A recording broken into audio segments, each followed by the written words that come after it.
With all the protocol observed, good afternoon.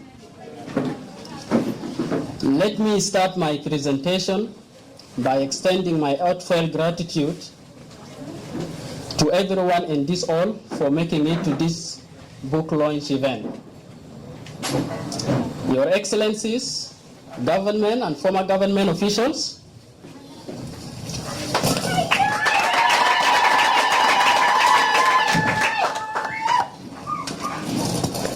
members of academic community, distinguished guests, colleagues and former colleagues, family, friends, ladies and gentlemen, I must admit that I owe you a big thank you for your presence here.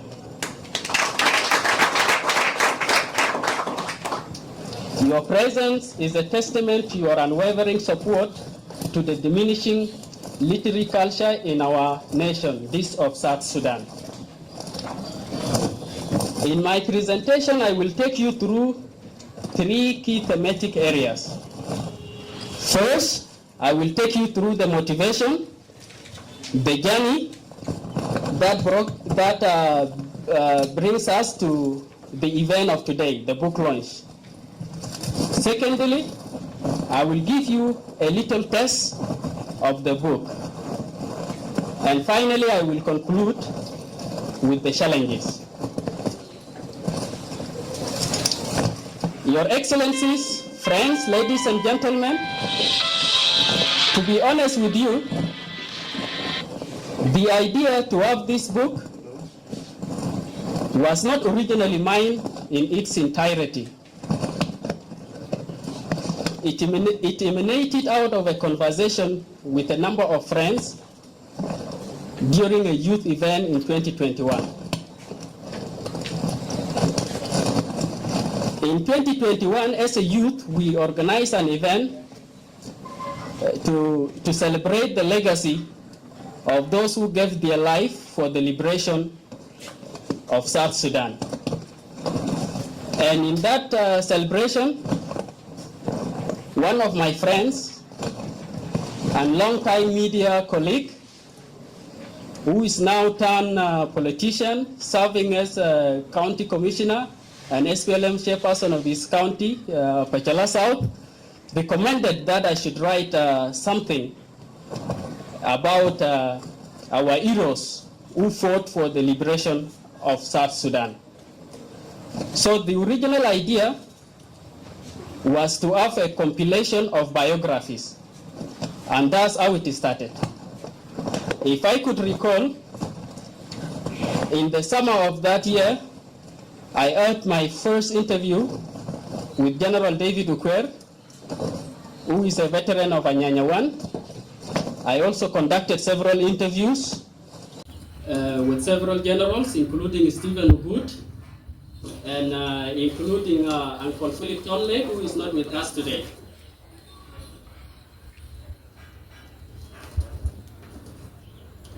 Like I said, the original idea was to have a compilation of biographies. So if I could give you a biblical reference to this, you know, not good things are not always born out of our original ideas. Sometimes we inherit them from others. If we could recall in the Bible, in the book of Genesis, it reminds us that when God created universe, he forgot to create woman. Woman was not the original idea of God. But today, woman is the most important creation on earth.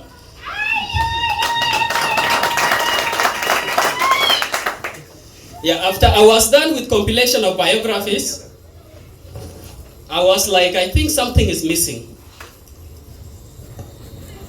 Instead of having those biographies as a standalone document, I thought it would be good to have something attached to it. And this is how the idea of dividing the books into three parts comes about. This book you are seeing over there is divided into three parts.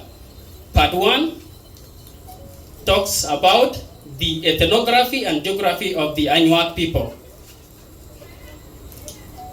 The story starts from 13th century By that time, the Anuak and other Luo groups were in the Ekradol land, somewhere in Gezira.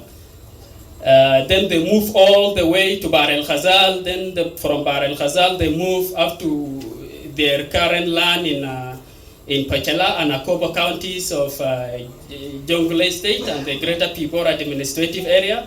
And some are also found in Ethiopia, in Gambela region. So that's about the part one of the book. It talks about the ethnography and the geography of the Anuak people. I divided it into 3 chapters. Chapter 1 is about Anuak as a people. It takes us through the culture. You are seeing some beads on the table. It's a reflection of the culture of the Anuak people. And we have a traditional dance group. They are seated over there. They would also perform later so that you see for yourself their culture.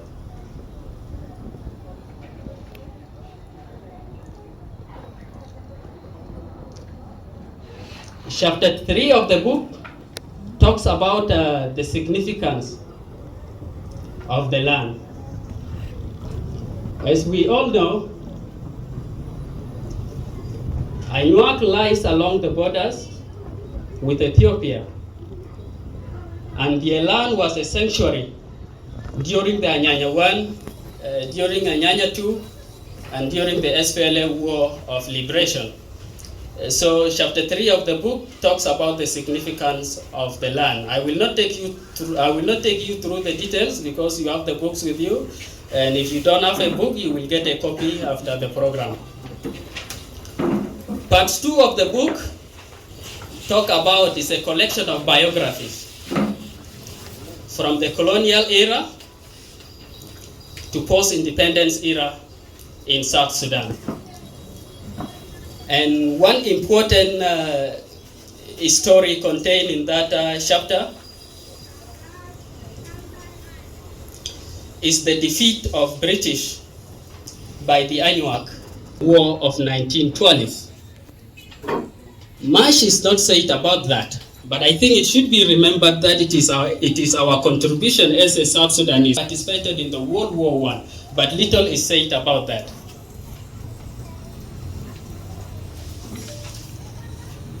Another important person mentioned in the biographies is Ulimi.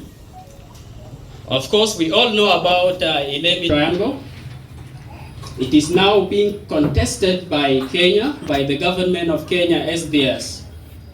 But the land is ours. Only that we are consumed in internal conflicts. That is why we are not able to reclaim our land. The name itself, Ilemi Triangle, is named after an Anuak chief, an Anuak king. He rules that land, and in the late 19th century, the British named the land in honor of him as Ilemi, and today it is still known as Ilemi Triangle, but the government of Kenya is claiming it as theirs. Part 3 of the book, I talked about the impact of the war on the South Sudanese, and indeed on the Anuak people. And it is very unfortunate that after we gained our independence in 2011, our country is still going through a lot.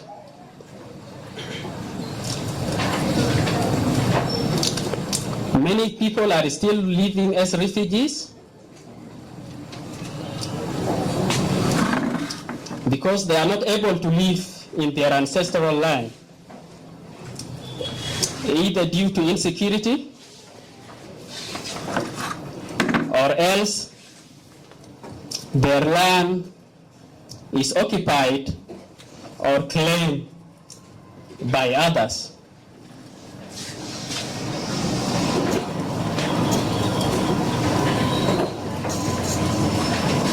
And for us to enjoy the dividend of peace, or for us to enjoy the dividend of our independence, is for peace to be restored.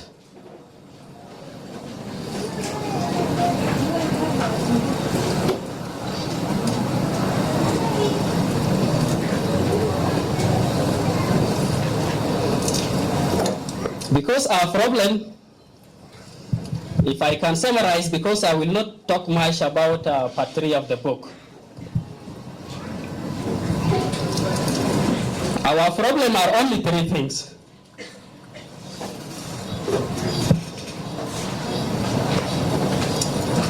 Is bio, kulikan, and dal.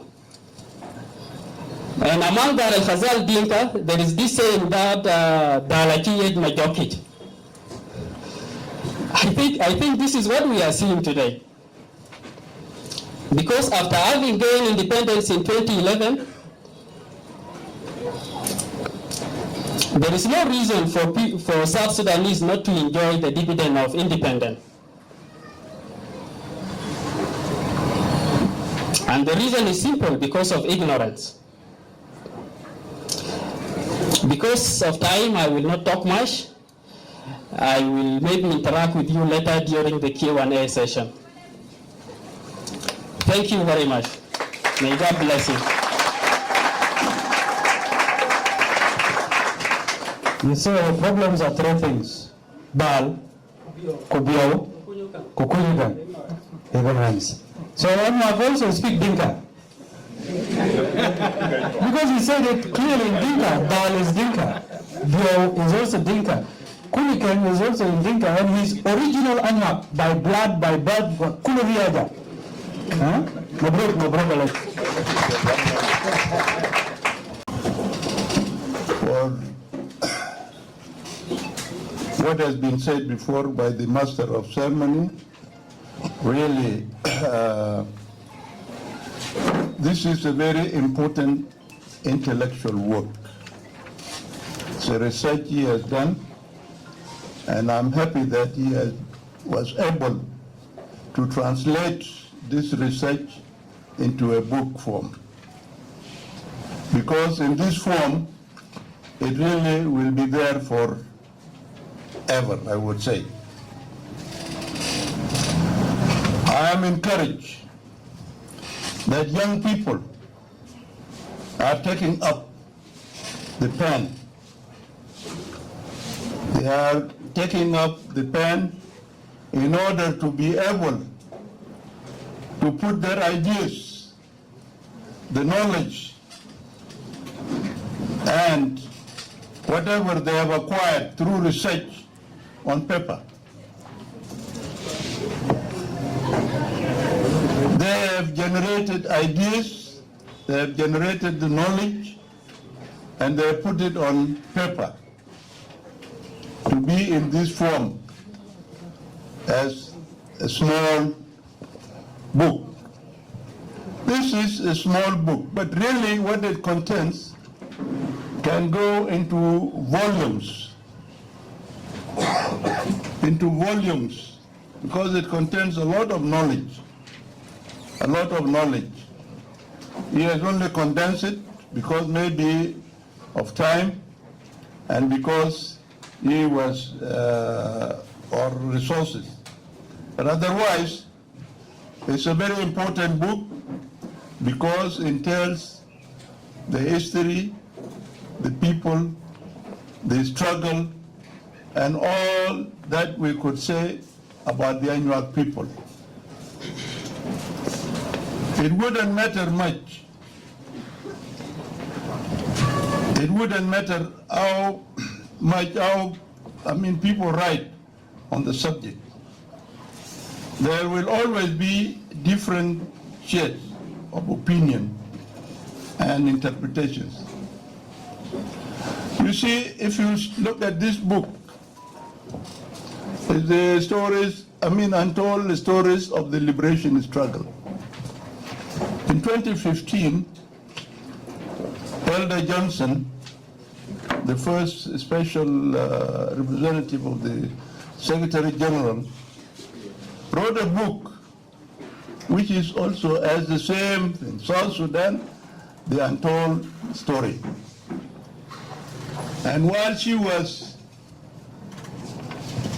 launching her book in Nairobi, to which she invited me, I told her, yes, you talk of untold stories, but what happened in South Sudan will be retold and retold many times in different forms and different interpretations.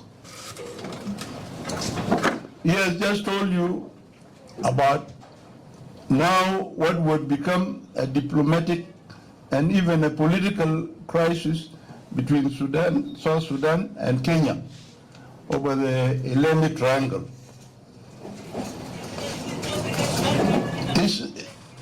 Some people will say this is a joke. No, it is true. The Eleni Triangle was the land of Anuak as they expanded. See, at a certain time in history, the Anuak expanded. I'll tell you, they started from the confluence of the Nile and the Soviet. And maybe to enrich it a little, the Anuak and the Shuluks, Nikang, Wadukwa, and Gilu Wadukwa were cousins. So as they moved away from Bar Ghazal, I don't know the Jazeera he is talking about. We don't go that much into that history where we don't have the dates. But I believe sometimes in the 15th century, the Shuluk, what now became the Shuluk, and what became the Anuak, because they moved as individuals. They moved along. There were many others. Some died or were sacrificed, like Obogo, for instance, was sacrificed for the Legno to open up itself. What you call Legno today was a swampy area full of weeds, and Obogo volunteered to sacrifice himself. This is according to the Shuluk mythology. Sacrificed, and they left. And they struggled together with those people who were found there.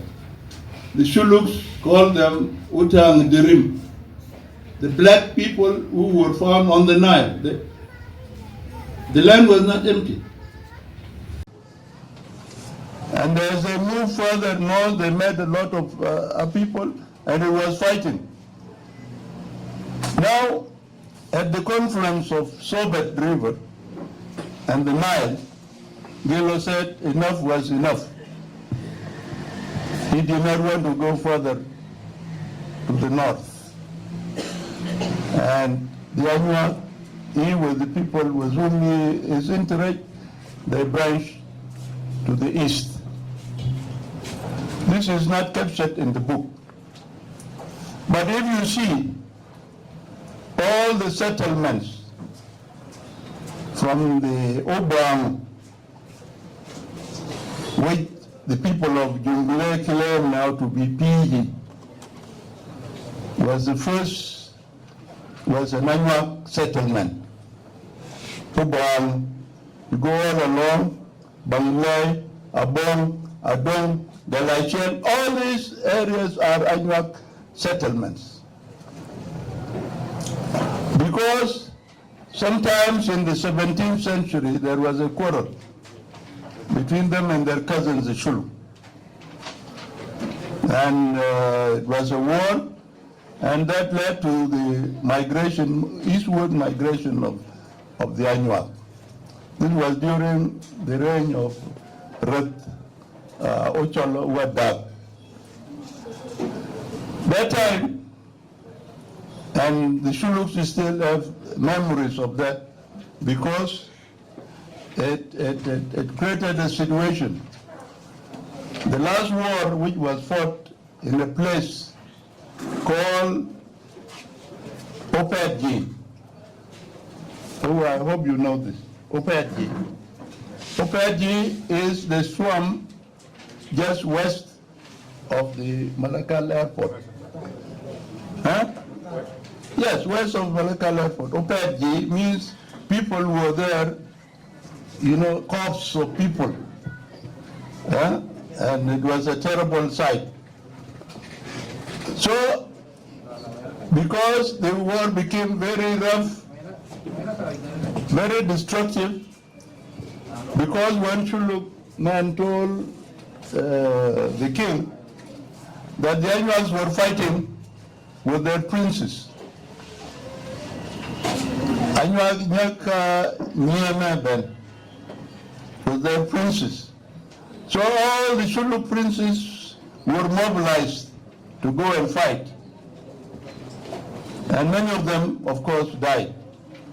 And this created a problem, because that's when we had the first woman king, Abudo, because her brother, who was supposed to be, was very young, so could not.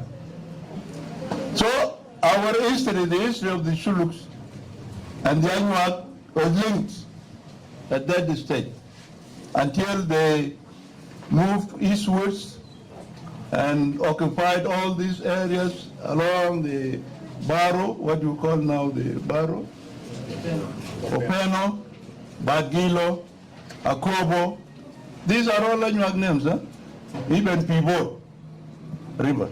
These are all Anyuak names, and that's how they reached even to the Kenyan. Of course, that time there was no Kenyan border. There was no border. The white man has not even come to the... So this links us to another important thing in the book, and that is about the struggle. You will recall that the mutiny in Torit 1955 did not cover the whole of South Sudan. Some areas we really didn't know, partly because of the policy of divide and rule, and people did not know themselves. For instance, in 1955, we didn't have an army, no army garrison in Malakal. In Upper Nile, it was only the police. So it was the police who were attacked by the Northern Army that came. And that time, 4 important police, I would say police generals really, emerged. And they established the first resistance movement in Upper Nile around 1962. So you can imagine the gap in this thing. Among these 4, I would mention their names. There was one Anyuak, Paul Nyingori, one Nuer, Paul Road, from what? One Denka, Paul Awel, from Duk, and Shuluk, Paul Adum. And they led the Anyanya in Upper Nile till they fought in Fashala. And I think the first battle where they captured Fashala, I think, 1962. And then from there they moved now to the rest of Upper Nile, and they divided themselves because the issues of logistics, the issues of mobilization, said that people would now join the Anyanya. At that time it was called, we didn't call it Anyanya. Anyanya came much later. But it was called either Daydor or Daydor and Nuer. It was the army of the forest or of the bush. And the Shulu called it, well, it was called Daydor like that. Of which, you know, some of us saw this. You know, we were at least grown up that time. 62, 63, we knew some of we heard some of the battles that these people did and engaged in.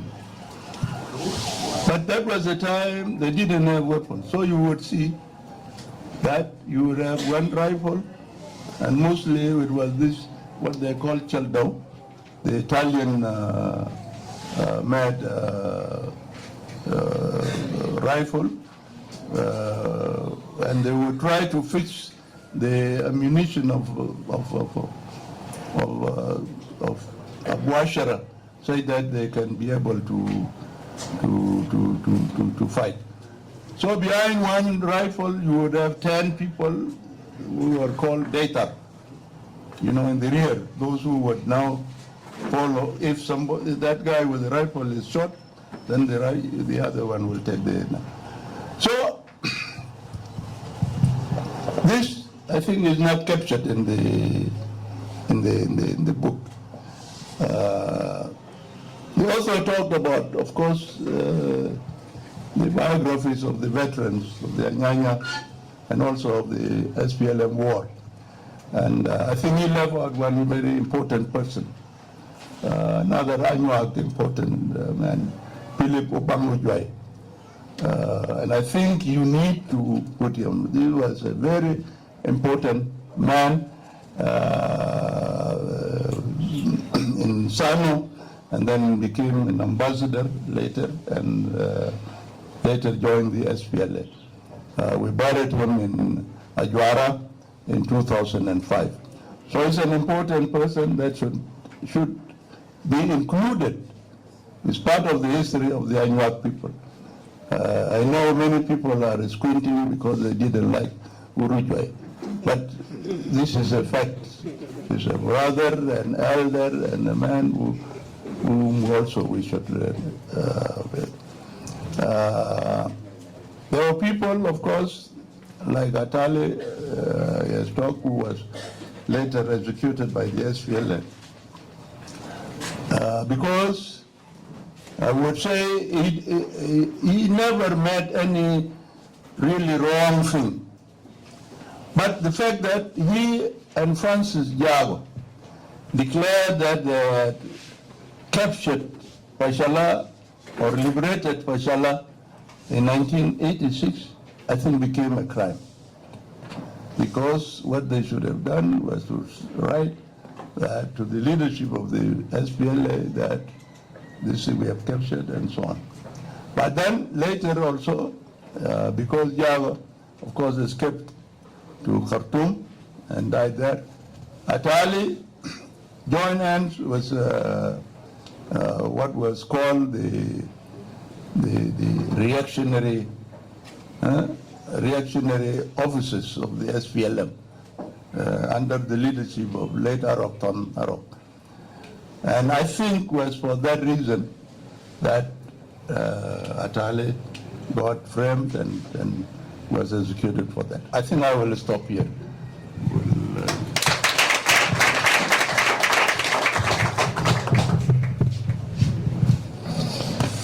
I think my fellow panelists and the other invited guests, it is a pleasure for me to be one of the panelists today on the launch of this book, South Sudan, the Untold Stories of Liberation Struggle. A lot had been highlighted by Professor Dok, and this will make me to shorten my input into the book. First of all, congratulations, Manas, for this work that you have done. In fact, most of us who are in academics, writing is a very difficult thing. You even ask some people even to write one sentences, they will be able to tell you, where do I begin?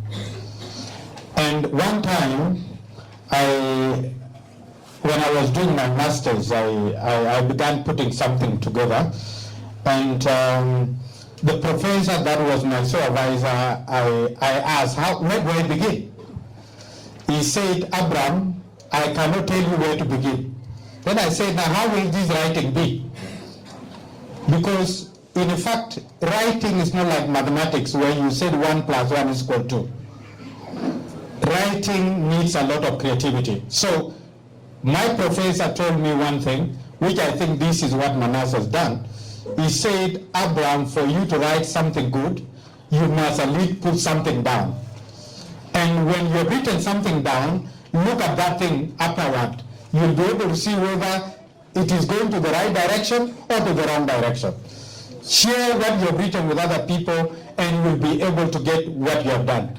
Therefore, whatever which has been put into this book, it might have very important things that might be left out, but it might have also some very important things that had been highlighted. But if Manas would have not written this thing, where will we get an idea to say this thing is not there and this thing is not there? So congratulations, because you create for us a below. And like, for example, one of my first comments would have been that, you know, in this country where we are living in, there are some people who call themselves liberators. And they had forgotten that in this country, everybody was contributing in their own way. For example, General, the F3 General here, and the rest. Me, I was one of the J channel. Okay? So I joined the army at the age of 12. But now, they call themselves more liberators than me. This is what most people have been saying. And as a result of this, you see when you highlight some people in the book from Iraq, many communities will not know that there are prominent people from Iraq who have done their work. And it is through this writing where other people will highlight about this thing. Number 2 is one of the things that he said. You know, the issues of contested Ilemi Triangle. The issue of Ilemi Triangle is something that will bring a big debate in the near future. But I'm very sure your book will be one of the key references. Because when I was reading it, and I heard that there was a chief called Ulemi. Yeah, so that king now is the person under which that place was named after him. This is a very great contribution to how South Sudan will be able to claim that. And one thing, I will only add 2 things to finish. On the title, I would have said, instead of you to put South Sudan, you are going to make a second edition. I would have asked you here to put the word in a capital letter, the word Anua. Anua, the untold stories of liberation struggle. That is my suggestion. Why? Because if before you know what they said you judge the book according to its cover. So this book, the way it is written, it will not show that this is about history of Anua people. It may necessarily show it is history of people of South Sudan in general. So if South Sudan would be replaced by word Anua, I would really be very grateful. Secondly, you know, your recently enthroned king, Professor Akwai Cham, is my good friend. Every time we used to talk together, I said, Anuak. He said, no, Abraham, it's not Anuak. He said, Anua. And he's the first person I heard the word Anua, and now when I was reading the book and I see the word Anua, I was just laughing. And my brother James here, when we went to Ethiopia, we used to hear the word Anuak, Anuak, Anuak. Then I told the chief, I told the king that, but we used to hear the word Anuak, so why were you not telling us earlier it is Anua? He said it is because the way you are pronouncing it, not us pronouncing it. So we can now pronounce the way you said that this is Anua people. And this goes with 2 things. In this book, you know, we have 3 very distinct communities in South Sudan. The Zande community, the Shilu community, and the Anua community, which are kingdoms. I would be very happy in the next version if you really expand what does it mean to have an Anua kingdom. Where did it begin from? Where is it even up to today? And you could even make it that this thing is extremely important, and that is why a professor at university, the top university in the country, was enthroned a king. That is something very significant. And that tells us how we take issues within our community. So the issue of kingdoms, the Anua kingdom, would be something that I would maybe you make it another chapter, and maybe you highlight it, you give comparison between the Chilu kingdoms and maybe the Zambia kingdom, because this is where it has a lot of things in the life of the people of South Sudan. And with all these few remarks, I would like to say that congratulations very much, and you have initiated, you have started the debate, and with these debates, very soon we'll continue to add more, and thank you very much. You know, just after the agreement immediately, while we were in Khartoum, we were in the police, the first minister who came to us as a deputy minister of interior was General Rewaye. So those of us who are always in uniform, we always maintain this seniority very seriously. That's why I wanted him here. And I will be on that side. So please, I welcome that you remain where you are, Dr. General Leo. Is this mic okay, really? Yes. Yeah.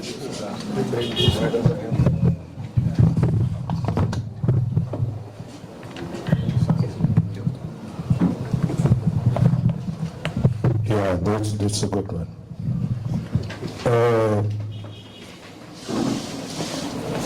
Professor Dr. General Adwanyaba, I should include the general.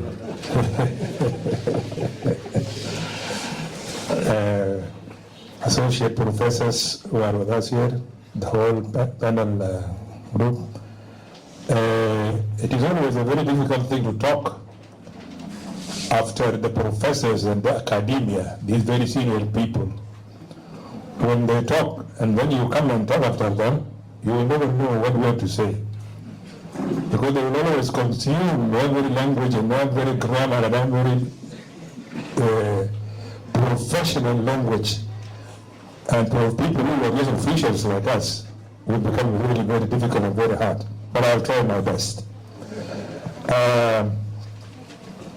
My name is David Ukwera Kwai. I'm a professional police officer, in fact. And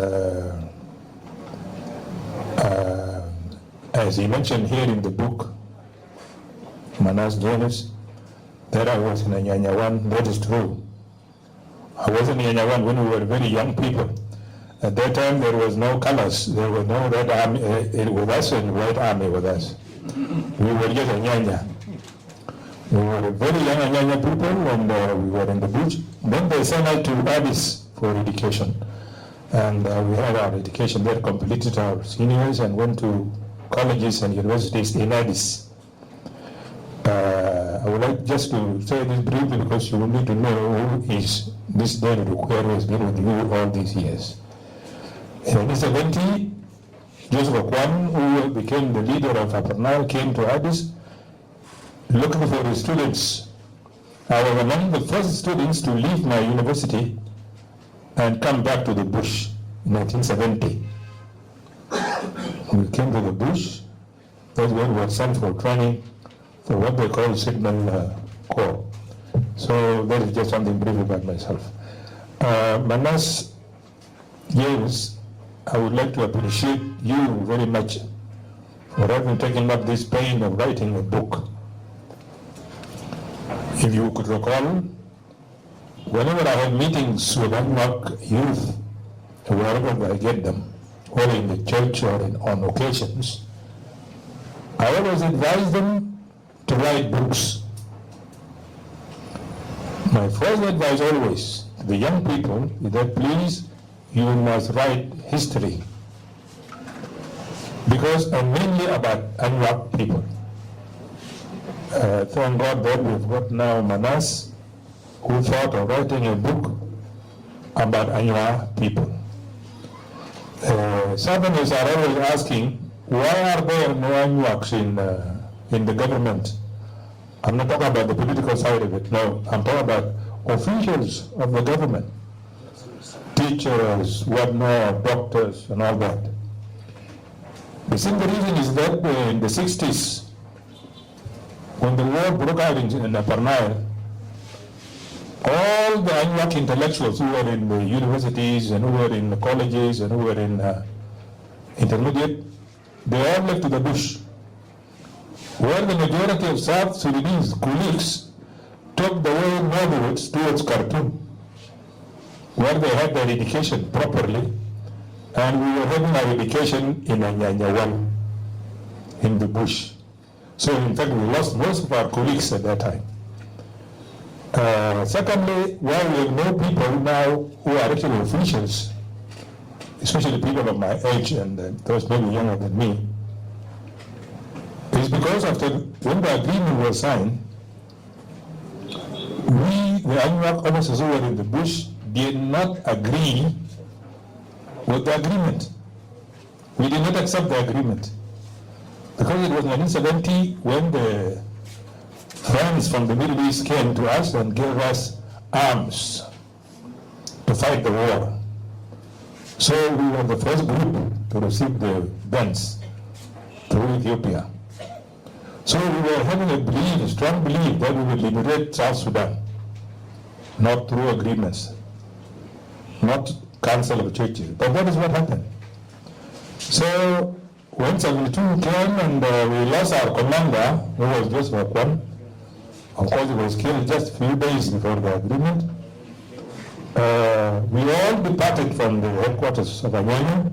We took our own ways, and everyone came to Sudan on his own way, or our own way, in 1972, not through absorption. So when absorption was made, the Anuaks were not absorbed. Those who were in Anyanya, they were not absorbed into the army or with the police or other organized forces. I don't know, I didn't get well here it is here. They were not absorbed. It was General Gertrude who was the chairperson of recruitment or absorption, and he left out the whole fighting force of Anuak without being absorbed into the organized forces. And when they came to Akobo, where they organized the forces, where they took only 2 or 3 officers, Stephen Ogut and James Oman, Simon Mabach, and I think about 3 officers only. But the rest of the officers who were actually the majority in the bush, were Anuak officers, were left out. And they made comments that you Anuaks actually, when you were fighting the war, you were fighting just like tractors. You see? Tractor, when a tractor plows a garden, after the garden is plowed and cultivated, when production is already made, the tractor is parked under the big tree and that's all. Its job is finished. So when 1983 came up, the SPLA, the Anuak intellectuals met several times and they decided not to join the SPLA. For the simple reason that they were called tractors. They fight, well, yes, they are fighters, they are known for that. But when the fruit comes, or the fruits of the war comes, they are called tractors, so they will not be able to be absorbed. So this is the reason why we have got more people in government institutions today. Secondly, I would like to comment on my young Manas. I want to encourage you to continue writing and write the second book. There are so many people here whose names did not appear, and one was mentioned before by Dr. Rabuk, who is Philip Obangu Ujoi. This is one of the politicians who cannot remain out of this book at all. If you need to mention our people, one of the most important leaders was Philip Obangu. There was Simon Mori and the rest, and Adolfo and the rest so on. And also from the Anyanya side, The majority of officers who were in the bush at that time were Anyuaks from Ajwara, by the way. I don't know whether you have known this or not. Those of Tuolcham, those of Tuolcham and his brother, and those of Guru Gira, those of whatnot, you need to make more research to know exactly where were the proper, the real officers of Anyanyawan, from Anyuak. Those who really fought the war in Upper Nile, from the Anyuak tribe. They did not appear here. So I think here, please, you need to have more research and find out. And those who came from Ethiopian side, there were so many Anyuak officers whose names did not appear, and one was mentioned before by Dr. Adwok, who is Philip Obangu Ujoi. This is one of the politicians who cannot remain out of this book at all. You need to mention our people. One of the most important leaders was Philip Obangu. There was Simon Mori, the rest, and Adolfo, and the rest so on. And also from the Nyanya side, the majority of officers who were in the bush at that time were Anyuaks from Ajwara, by the way. I don't know whether you have known this or not. Those of Tuolcham, those of Tuolcham and his brother, and those of Guru Gira, those of whatnot, you need to make more research to know exactly where were the proper, the real officers of Anyanyawan, from Anyuak. Those who really fought the war in Upper Nile, from the Anyuak tribe. They did not appear here. So I think here, please, you need to have more research and find out. And those who came from Ethiopian side, there were so many Anyuak officers who were in Anyanya. They need to be researched and be found out where are they and from which villages did they take part. So it's very important that we need to have our people in this book or in the books to come, because this is untold stories of liberation struggle. As Associate Prof said before, that it is actually good to mention it as the Anyuak untold stories of Anyuaks in South Sudan. Of course, you have to mention South Sudan because Anyuak is part and parcel of South Sudan. The third thing I would like to comment on is effect of the war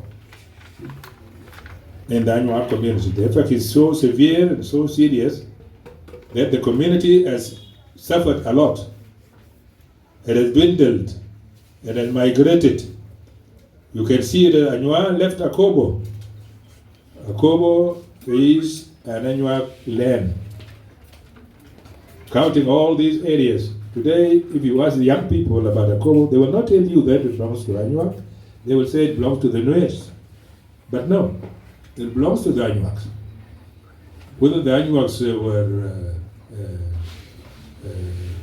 removed from there, physically or whatever, there must be reasons why the Anyuaks left Akobo during the war of Anyanyawan. Because the Arabs had decided actually to lynch the Anyuak people, and I'm happy that he mentioned here that the 20 chiefs, or how many of them, 20 chiefs from the Anyuaks who were murdered by the commissioner of Pibor, and these are all Anyuaks from Chiro. They were collected from Akobo and taken to the road of Pochala. In the bush there, they killed all of them, all the more than 20 chiefs, Anyuak chiefs. That's why you have few people in Akobo today. Because from that day, Anyuak started migrating. They left Akobo. Akobo became empty. The militia of the Nuers were being asked to move to Akobo by the army. So they were occupying the Anyuak land and so on and so on. So these are the effects of liberation on the Anyuak community. That's where they have lost their land, they have lost even the way they cultivate. We cannot now cultivate. Anyuak didn't used to get relief food. Anyuak don't eat this, what they call relief food. They didn't used to eat it, let alone taking it to their houses. They don't. They eat from their own grain, the grain they plant with their own hand. You see?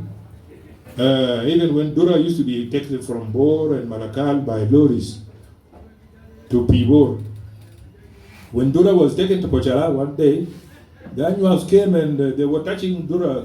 They said, "What is this girl this Dura brought for you? What type of Dura is this girl? This is coming from Malakal." They say, they left the Dura to be brought back on the same lorry. They will not eat it because they have got their own Dura. They have got their own maize. They have enough of it. So this book needs to be read by you young people. It's very useful, and maybe for the second stage, when Manasseh writes the other book, he will include those points which I mentioned, and why are we not many in the institutions. And I would like the young people to encourage you now, the Ainwa people, to join the institutions. Because I've seen that most of you do not want to work with the government through institutions. This is how you join the government. If you don't join the institution, how do you join the government? You don't expect all of you to be appointed as ministers, as governors, as whatnot. No. But it is when you are working as an official, like us, we were officials. We were police officers. This is how we came into politics. You see? So you don't expect to be appointed immediately into the government. You need to decide on your own to join the government institutions. Because it's through these institutions where you have your pension later on. You have your pension for your children, for your grandchildren, and so forth. So I don't want to continue long more than this. I would like only to encourage my young boy, Manas James, to please continue writing. You are an academist, you have now proven yourself, and please continue with your good work. Thank you very much.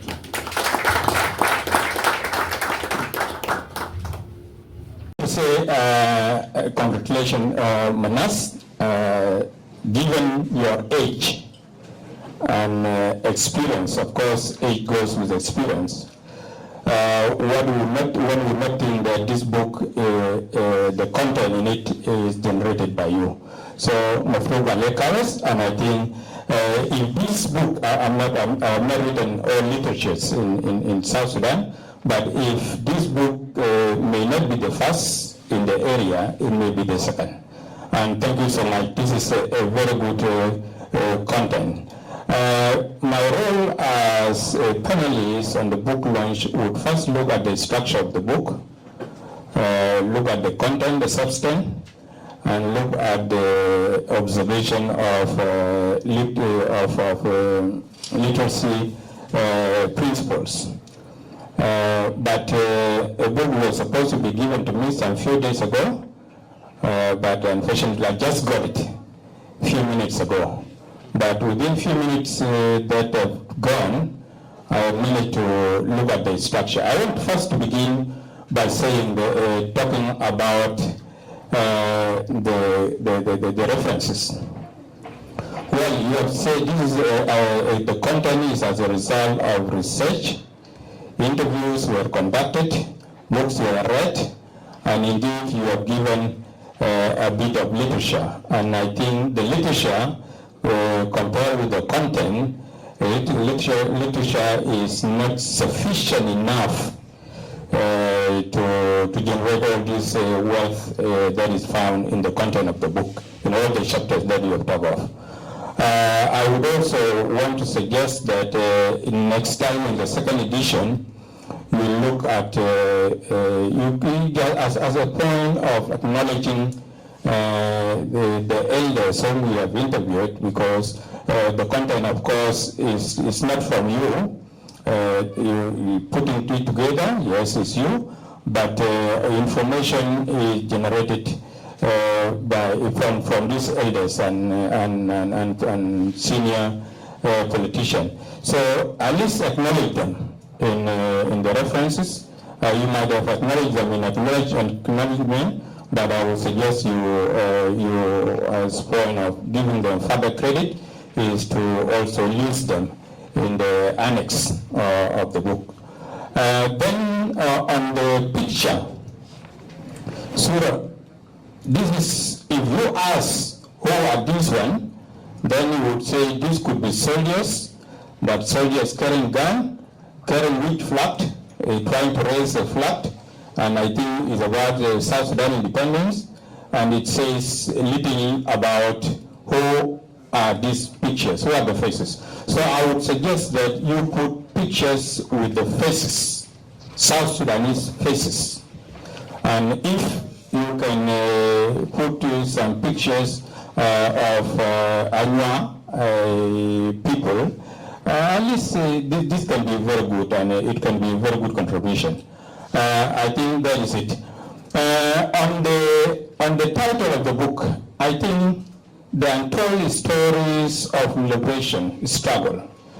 This book indeed unpacked untold stories about the Syrian community, one of the Syrian community in South Sudan, Anuak people. Anuak are not known for violence. Anuak are not known for all these other crimes. I'm saying so because I have first-hand experience. I have lived in Eden, I have lived in Bongo, I have lived in Peñido, I live in Pochala, Buma, before I exit the area, Anuak area. So the book really, yes, it talks about Anuak people, what they have done, and for sure this community is a community that has contributed very much. You know, the community contributed very much simply because the first areas that were occupied by SPLA, first-time liberators, you know, were learning owned by Anuak. So Anuak people fed the soldiers, the Nyanya 1, and Nyanya 2, yes, Nyanya 1, as Professor said, and Nyanya 2, and SPLA. In Itam, in Biltam, and in Bongo. And I remember very well, in 1988, when I joined the training center. I don't look young, huh? I look young, but I'm quite old. I joined Intifada in 1988, and as a child, of course, I was very much adventurous. I could go outside, make conflict, and move to Anuak villages. And I have a friend who was called Umot Okeng. I don't know what it means, Okeng, but Umot is a common name. Umot, this was a very good friend of mine. He knows that every Sunday I will sneak, I will go to Anuak villages, and I would get fresh maize. We play there. In the evening, they accompany me through all the Panya roads, Kiswahili say so. Back to where the training center in Bongo. And this applies also to even Jejamber and even those refugees that were living in Peñido. Because it's sometimes called Peñido, and all this, I think we shall need to get the right name. Peñido, okay, I think that is it, yeah. You know, so the community, beside those mentioned in the book here, as liberators in one way or another, the common people, the Anuak people, those mothers, the like of my childhood friend, Umot, and many others, their contribution, I think, cannot be compared. Because without them, there's the fighters, Nyanya 2 and SPLA fighters who will not have gotten food.